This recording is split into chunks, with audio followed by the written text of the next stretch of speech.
Happy Tuesday. We have a full house. I love it. We are all prudent advocates for knowing about what to do in the event of a hurricane or disaster. So thank you for your attendance and participation in advance. Oh, Betsy, should we gotta get the captions on again? Oh, for the PowerPoint? Can't get the captions on for this one. We'll get all the information out to you though, don't worry. So this is the similar presentation that we typically do every year. So those that have been here many years with us have probably seen this information and know you're in good hands in the event of a hurricane or a disaster. But nonetheless, those that are new with us will be well educated on our processes and everything that we do in order to keep you and the team and our community safe in the eye of a storm or any type of disaster. So we will go ahead and go over this, and then we will roll into transitions of care shortly after. So lots of information today, so you'll get it all in one fell visit to Town Hall this morning. So we'll go ahead and get started. Emergency Preparedness 2024. Confucius says, success depends upon previous preparation, and without such preparation, there is sure to be failure. So it's usually right around May that we begin all of our preparation. There's a lot that occurs behind the scenes from the leadership and administrative aspect. And then of course, we trickle that information down to you once it's pertinent to start those conversations and documents that we have been sending out and requesting. So lots of information, but we have an emergency manual. It is about 7 inches thick. It goes over every possible, from a bomb threat to a active shooter to a fire, to all of the different processes that we would address and what that looks like, kind of a playbook per se. Of course, the main one that we like to go over every year is in Florida is hurricanes. So, but the purpose of our emergency manual is to establish responsibilities and to provide a general guideline for communication and support during weather-related and other emergencies, which may require evacuation and notification to families. So it has a threefold purpose: to identify and establish representatives from each department who will provide support and guidance for communities directly affected by severe weather or other emergency situations; to provide a system and general protocol for maintaining communication with residents, families, and associates during emergencies; and to provide a support venue for community staff to help in coordinating logistical needs for communities affected by severe weather. So usually right around this time, we start revisiting the expectations with our team that in the event of an emergency, they are required to be on site. We roll out the pay policy on what that looks like. We roll out the pet policy on what that looks like, and the expectations that our team is to be here for our residents in the event of a disaster. We go over sleeping accommodations and everything that they might have a concern about while they're staying here, making sure that we're taking care of our residents. Just a little information, we're gonna have an active season. So 2024 hurricane season outlook, we have 17 to 25 named storms. We have 8 to 13 hurricanes and 4 to 7 possible major hurricanes. So that yellow, as you can see, above normal at 85%. So bury down the hatchets and look forward to a very active season as far as 2024. A little bit of heightened sensitivity. We've had Harvey, Irma, wildfires, tornadoes. Obviously our families, residents, and associates want to know if we're ready, right? That's the purpose of this conversation. That's the purpose of this presentation. The ED's preparation, so myself and the team review the entire emergency manual I just described to you, 7 inches, and complete the necessary steps to prepare for an emergency. So step 1, we prepare and plan for potential disasters in accordance with local, state, and federal regulations, in addition to LCS corporate policies. Step 2, we communicate plans, responsibilities, and expectations to residents, associates, and family members. This is a two-way partnership. You have responsibilities and we have responsibilities. There's things we need from you and there's things you need from us. So those are some of those documents we've gotten out to you that we'd like you to get back to us. That's part of yours. And then of course, step 3, communicate with our corporate team regarding any severe weather and emergency event. Just so you know, we have numerous corporate risk assessment, risk analysis team members that in the event of a storm, especially since our portfolio, the majority of our communities are in Florida, when there is even a mention of a potential storm, we have already been on a conference call with our corporate office and those pertinent risk assessment individuals, reconfirming and touching base on all of our processes. So those conversations start the second a storm is even potentially anticipated. Our emergency communication plan, just so you know, a lot of times in the event of a power outage, obviously your traditional communication, so we have multiple communication outlets in order to address. So that is our emergency communication website. So in the event of a hurricane, we have a corporate marketing strategist who is updating every one of our community websites, so your families can simply go to that website and see where we're at, what's going on, that we're safe. That obviously cuts down on calls that go through the front desk and a lot of focus that we want to put into the current situation at the community versus triaging phone calls from your family. So one of the ways that we'd like to direct communication is to that website. We do get that activated during severe weather. Of course, we use our call them all and text them all. We do have our channel 732. And we also will have the Regency Oaks. And again, if all power goes out and some of those outlets are not possible, the reason we're supposed to be here on site for you is I assign wing captains. So every single floor, every single wing has an associate on that wing that walks up and down that corridor, checks on you frequently, does whatever needs to be done to address any issues that might arise in that specific area. So we have boots on the ground. The second anything occurs. Going back to the old days without communication, it's people taking care of people.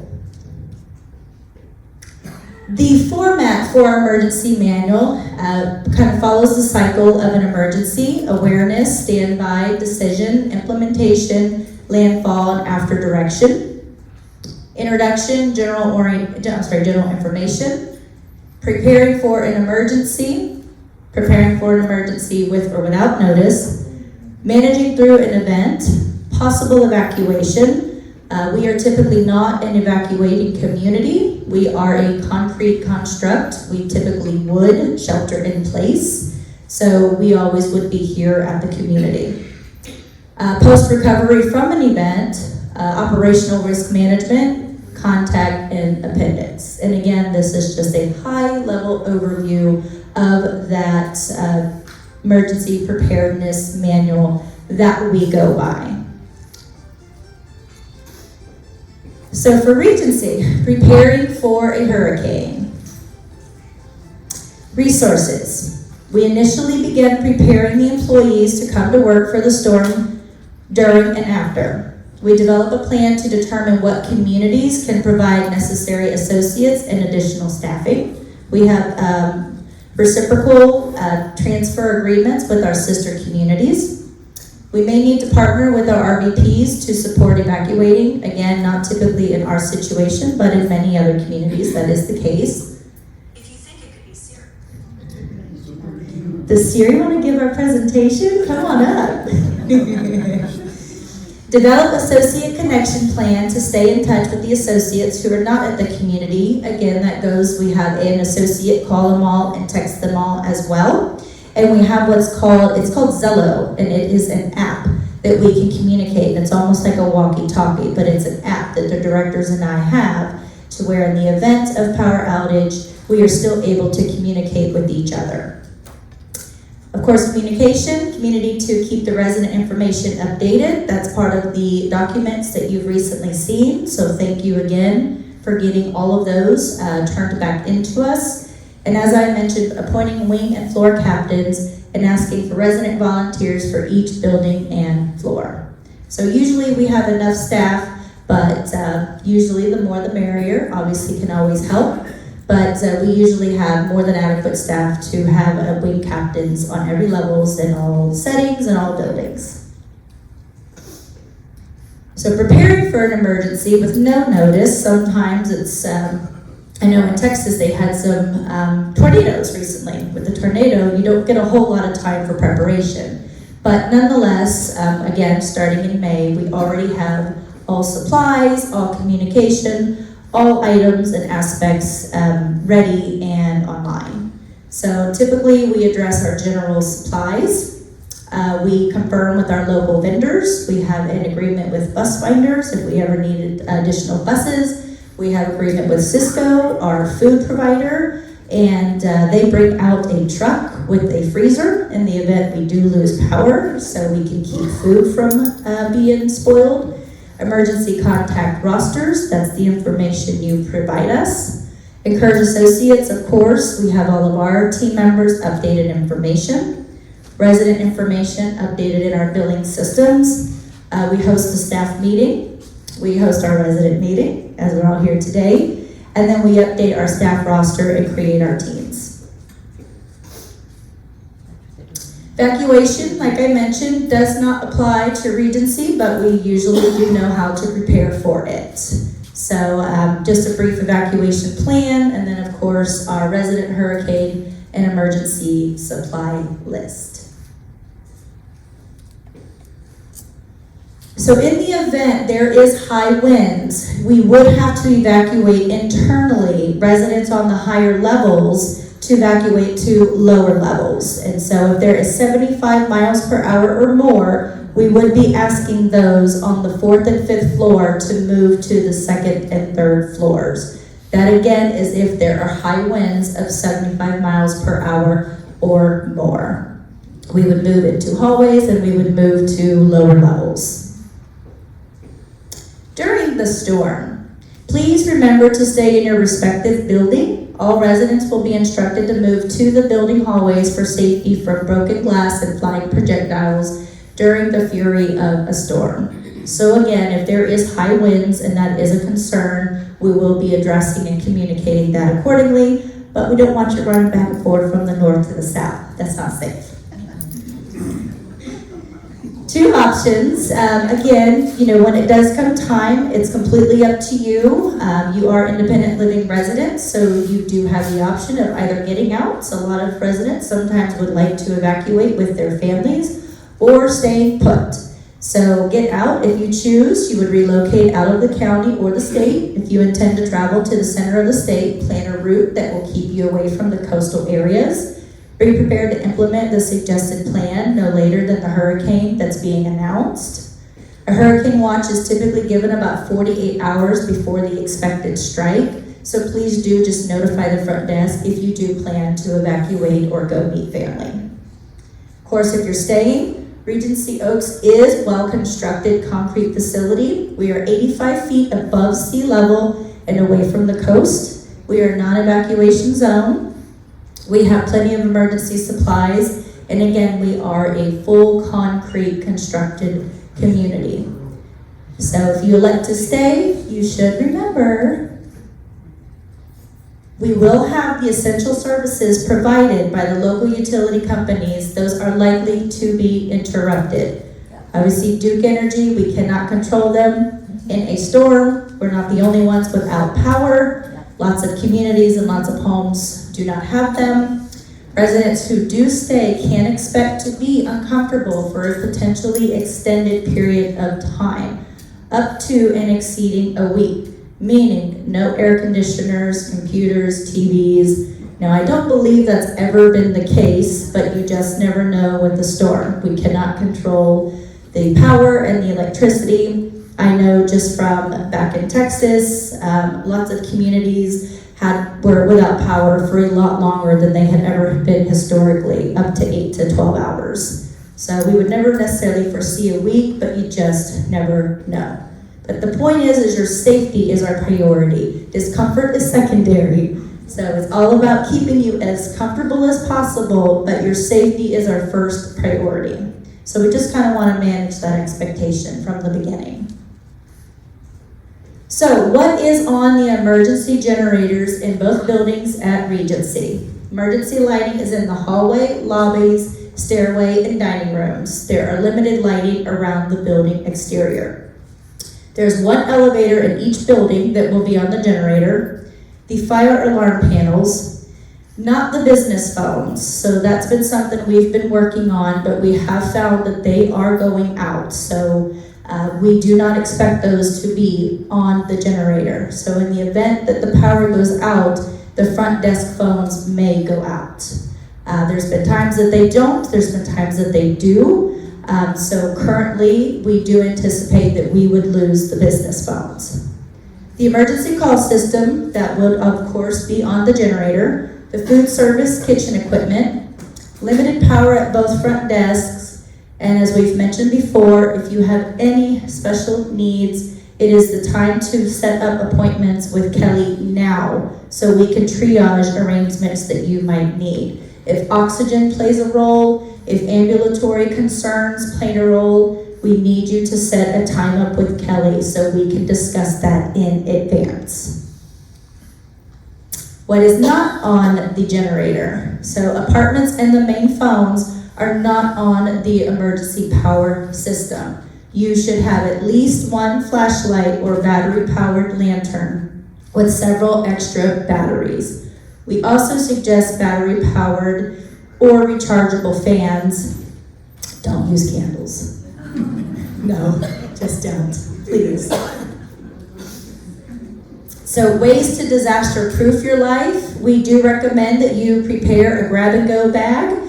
Include your medications, any hearing aids, any medical devices, glasses, phones, tablets, and chargers, a change of clothes, and toiletries.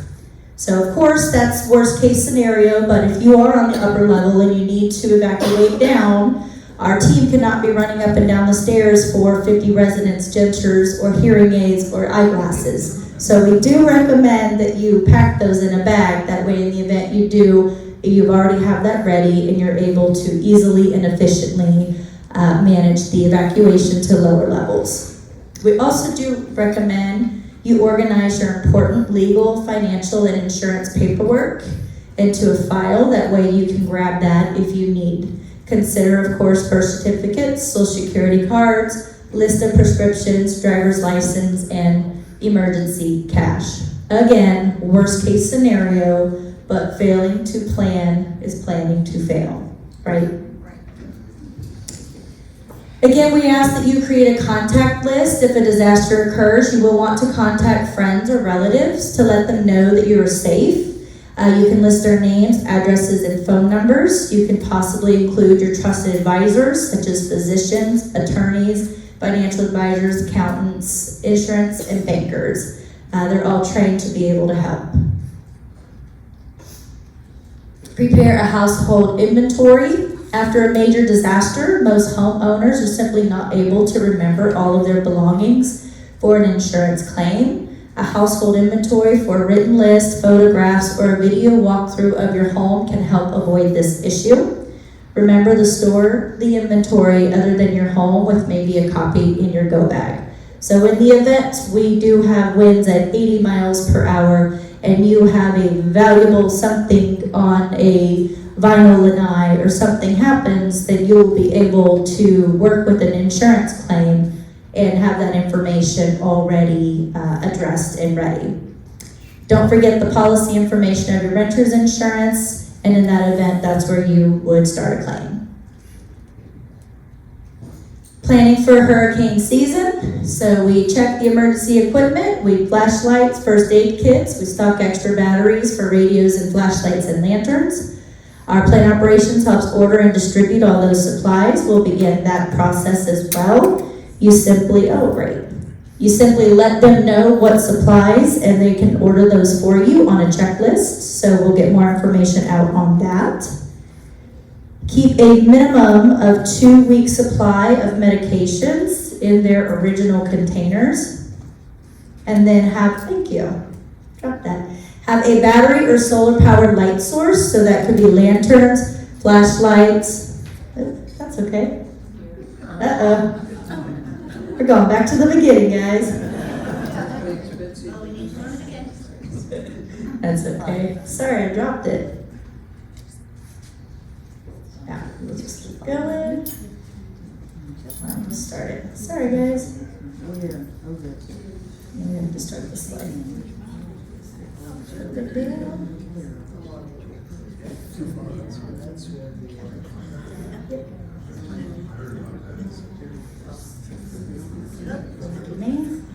Betsy's keeping me together. Thank you, ma'am. So like I mentioned, make sure that you've got all of your insurance in the event that you do need to place a claim on any items that are destroyed or something happens to them. We mentioned Plan Ops will help order and distribute those supplies. As I just mentioned, they will be starting that process soon. We're removing electronics from vinyl lanais. Again, if this is something, you've got a TV mounted out there, please let us know in advance, not in the middle of the store that you need maintenance to come get your TV down. We need to know those kind of things in advance so we can plan accordingly and help you with that. Stock up on supplies to take care of anything medical or special dietary needs. We do recommend a 2-week supply. We have more than adequate food and more than adequate water, but if you have special dietary needs for whatever reason, we highly recommend that. Keep a minimum of a 2-week supply of medication in their containers, and then have a battery or solar powered light source, lanterns, flashlights, camping lights, headlamps, etc. And then if you know you're looking towards a storm, to charge all your USB powered items in advance, including cell phones. So if you know that a storm's coming, it's very likely we will lose power, get all those things charged so you're ready.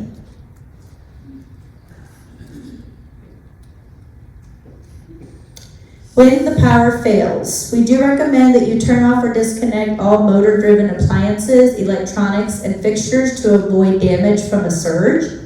Use your battery-operated or USB lights. Fill clean containers and bathtubs with water for drinking, cooking, washing, and toilet flushing. Again, we do have more than adequate water supplies, but we would most certainly want to make sure we can flush toilets. And another reminder, a disclaimer, and a little war cry. Regency Oaks has no government's over Duke Energy. Calling the front desk 10 times because you want your power back on will not get us anywhere. There's nothing we can do. It happens every time. There's nothing we can do. So please refrain from doing that. Not because we don't want to be bothered, but because we need not only our team to be focused on more important priorities, but we need to be able to have those lines of communication open. So with residents calling about the power, that disables us to be able to do that. When power fails, of course, to keep spoilage and thawing to a minimum, open the refrigerator or freezer as seldom as possible. Stock your freezer with pre-frozen water filled with plastic bottles or reusable ice packs. And use food that has been refrosted within 1 or 2 days. If in doubt, throw it out. If you've got some leftovers that have been in there, I wouldn't bother, just throw them out. When power fails for special needs, have portable oxygen tank and extra batteries for those units. We relocate those oxygen dependent to the healthcare center or generator operated areas. Contact your oxygen supplier and emergency supplies now. If you are highly dependent on oxygen, you need to be getting your supply levels increased immediately with your providers as well as portable, so you are not dependent on the electricity of a plug-in machine. During extended blackouts, have a plan to relocate with a family or friends that have electricity to be more comfortable and safer. Again, just a suggestion. But again, we cannot control if we are without power. Your needs will be met, you will be safe. But if for whatever reason you have families in a different area and you feel it's safe, that is your decision. But we don't recommend it, but it is your decision if you'd like to.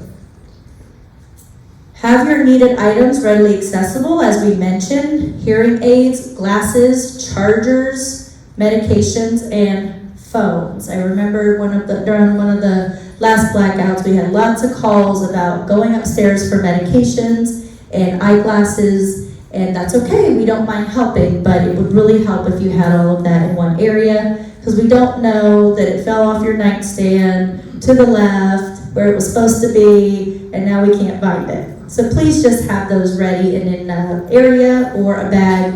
That way, in the event we do need to help you locate those, we know how to help you locate those. As we've mentioned before, generator only operates that one main elevator. You may need to move to lower levels if you cannot get upstairs. We do have vacuum chairs that we purchased, but again, if for whatever reason, we would need to move you to lower levels if you cannot get upstairs. Because we would have one elevator in each building that the generator would operate. Again, as I've mentioned it, I can't say it enough because it happens every single time. If you have extenuating circumstances, set up a meeting with Kelly immediately at 5:01 so we can discuss your plan. She can help triage what it is that you might need beyond the standard preparation.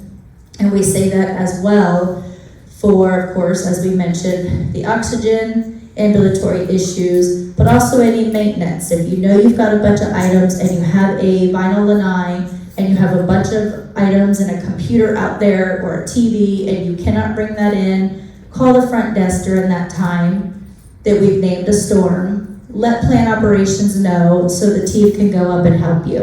Not when the storm has hit and we're trying to make sure that the rest of the community is being addressed. Please. This is just before returning. Doesn't apply a whole lot to us. Again, I know the majority of us do shelter in place, but this is checking the hurricane hotline and website. As we mentioned, we will be updating that so you can see where we stand.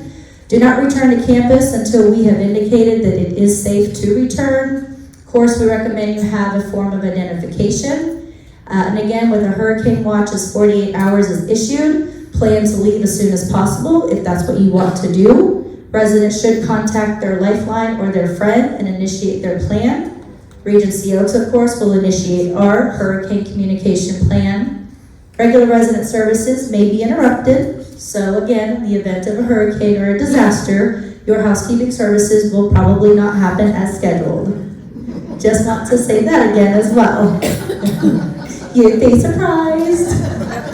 So we definitely, transportation, housekeeping, maintenance work orders, non-critical, will all be suspended while we make sure that we have addressed all of the safety needs of the community. And then residents are requested, again, as we mentioned, to sign out if you do plan to depart or evacuate. And we will be following mandates from the mayor's office. They will supersede any plan by Regency. So we are shelter in place, but if the mayor says and the city says we must go, that's highly unlikely, but we would have to. Things to do to prepare, as I've mentioned: remove all tied down items and all loose items or structures. Please call maintenance ahead of time if help is needed. Again, if you've got one of those vinyl lanais and lots of important things out there, you might need help with that. Stock with sufficient levels of food, linens, water, fuel, supplies, and medications. Have a generator with full power for health center and our main kitchens. We have generators for partial power in our north and our south buildings. Our vehicles are fueled to maximum capacity. We have additional ice and water on hand. We do recommend that car owners check radiator hose, battery, and keep your gas tanks filled. Again, clear off your porch or lanais. Communicate in advance if you need help with that. Please keep the doors and windows to the lanais locked and closed. Again, pack your grab bag. And as we mentioned, scheduled transportation services will be canceled in the case of an approaching weather threat. Be sure to get your supplies now. So again, if you need something, we can take you, our transportation can take you, but in the eye of a storm, our bus can't take you to get your batteries. So make sure that we get that now. I'm speaking from experience.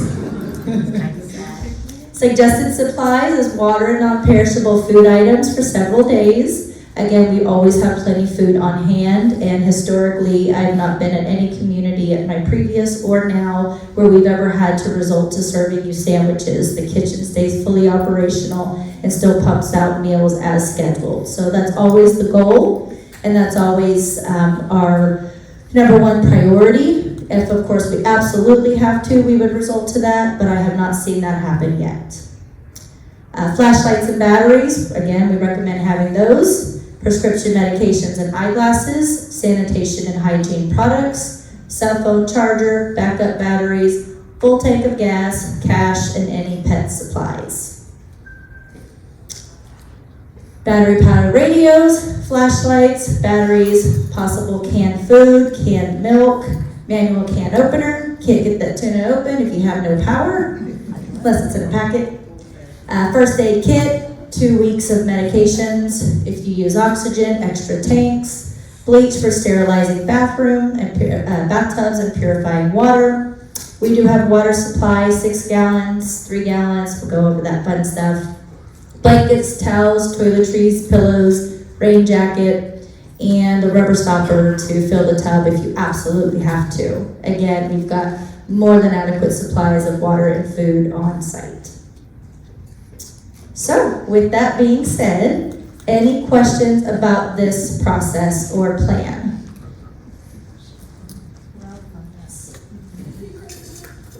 Betsy's coming around. Quick question, if we're evacuating from 5th and 4th floors down, what should we be taking with us down to the next level? So we mentioned that in whatever slide that was, but we highly recommend you taking those essentials. If you have eyeglasses, if you have hearing aids, if you have dentures, your phone, maybe change your clothes. Pillow and blanket? Absolutely, yeah. Okay. Absolutely. Yes, ma'am. Thank you for the question. Any other questions about that?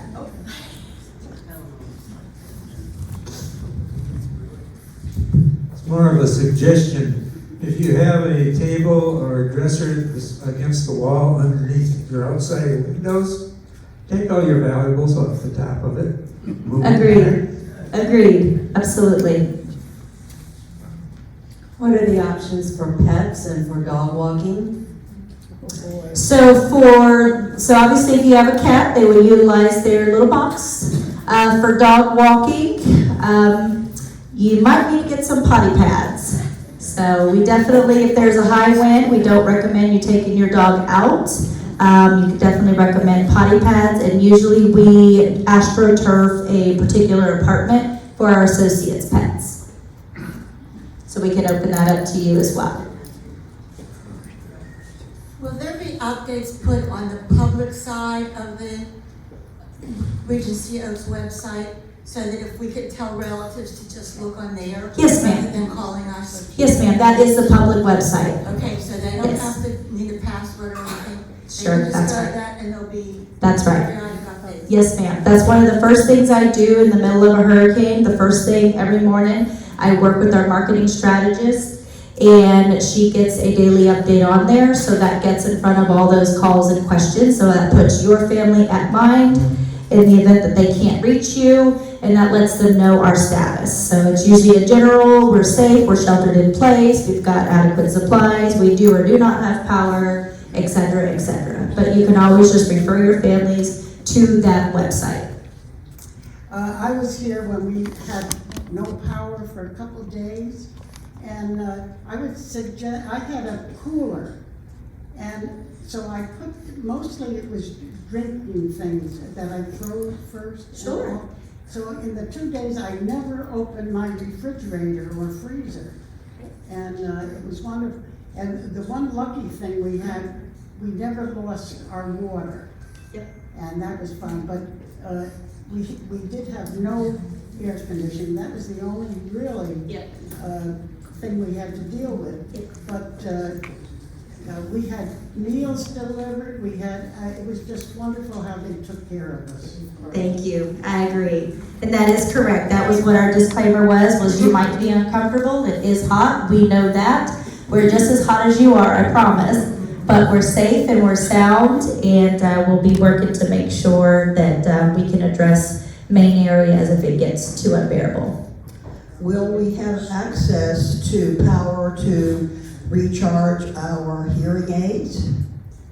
So so we have, again, the generator is in the north and the south that will be able to address the large equipment, but we are not recommending that we have areas provided for you to charge that. We recommend you do that in advance. Yeah, but that only lasts for 24 hours. Yeah, I hear ya. And our phone, you know, that Yeah. doesn't last very long. I hear ya.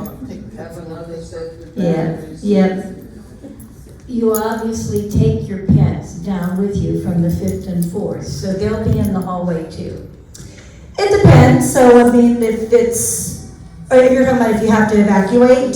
Yes. Yes, ma'am, absolutely. Yes, ma'am. Okay. Yep, so we would suggest that. We definitely, if you have a cat or a dog, bring them down to the lower levels. Like I said, you can always bring the cat box, and then we will have a particular apartment or area that's astroturfed for any pets on a lower level. If we evacuate from the 5th and 4th floor, where exactly are we supposed to go? So typically, it would be a temporary situation, and it would be to the lower levels of the corridors. Not fun, not glamorous, but safe. No, we didn't have. That's very hard. Yes, in lobby, we have the lobby area, we've got corridors, we've got Grand Lobby South, Grand Lobby North, depending on which building you're at. We could come to Town Hall, again, depending on the situation, but usually it's temporary, but What about the children of the employees that come here? Where will they be? they, as I mentioned, we do accommodations. Marketing actually gets our open available units, our guest suites, et cetera, and they assign duties to not duties, but assignments to the family, and they bring their children and they stay with them, including their pets. But they do have a pet policy to have them kenneled or caged and to look after their pets. If we're without power, how can they check a website? Like an app? It's the actual website, the Regency Oaks Senior Living website. I know, but if That's there's no beyond the power, app. It's on the World Wide Web. They can check that. without power, If we don't have power, they can check our website. Yes, ma'am. thank you. Yes. The last time we had to evacuate down and have associates here with their children, someone, I don't know whether it was from marketing or SWAT, used the old town hall to entertain the children. Kept them busy with games and puzzles and coloring and all of that. I would suspect that would happen again. Of course. Absolutely. Next question. I was just wanting to follow on what has been said about the need to keep our little handle, never mind the food, it sounds like we've got that well covered, but our personal electronics, like our cell phones and our hearing aids and our batteries that we might need to charge for our oxygen, and having to take everything over to the health center isn't going to work very well. Have we explored, or could we explore, the possibility of providing some portable generators around in the buildings, north and south, that people could line up to use to charge their electronics? So we do have portable generators, but if you are in the case to where you're oxygen dependent, our plan and our protocol is for you to go to skilled nursing. You currently need a higher level of care that IL can provide to you in the event of an emergency. Understand that. However, there are such as the things that Judy's mentioned, our phones. As we mentioned, there are battery powered banks that you can purchase. You can get those charged ahead of time. I've got a couple of them. I mean, just our company purchases them. They are the little charging banks, and you can charge those ahead of time, and those can help with a lot of your phone, iPad, etc. But again, in the event, there are solar-powered options as well. Again, in the event of an emergency, cell phone, probably not top priority. I would say your oxygen would be. That's great information. Could we maybe share that during the Tuesday talk? Because I didn't. What did we miss? Share what part? The part about how we can charge our own equipment, how we can extend our own capabilities, because we're all at different levels of Yeah. skills here, and that's what we're trying. We mentioned that in the presentation. I can send it to you as well if that would help, but we mentioned having batteries and USB ports pre-charged in the event that we were suspecting a storm. With respect, I'm not talking about recharge, I'm talking about recharge. Yes, do you know what a US bank is, a power bank? No. Okay, you should see Kelly so we can get you additional help. The little power banks that you charge, you can have those to where in the event that your phone dies, that will help as well. Am Yes, I the only person who doesn't know about this? So there is another holiday for the tax-free for the hurricane supplies where you can order items on Amazon. I will put that link back out on the tables, the medical tables. They do make the solar-powered ones. They even have some that have hand cranks. They've got flashlights. There are all sorts of types of banks that you can purchase for yourself. They're like $25, $35 depending on what you want. So I can put those out, and if you want to discuss it with me, feel free to come by my office. I can show you anytime. And again, that is one of the things that Plant Ops puts out, the list of supplies to order. We can add that to your list so you can have them ordered. One of the suggestions I have for new people is you might not know you need to have renter's insurance. It will cover what's in your apartment. Yes, ma'am, absolutely. Any other questions about that?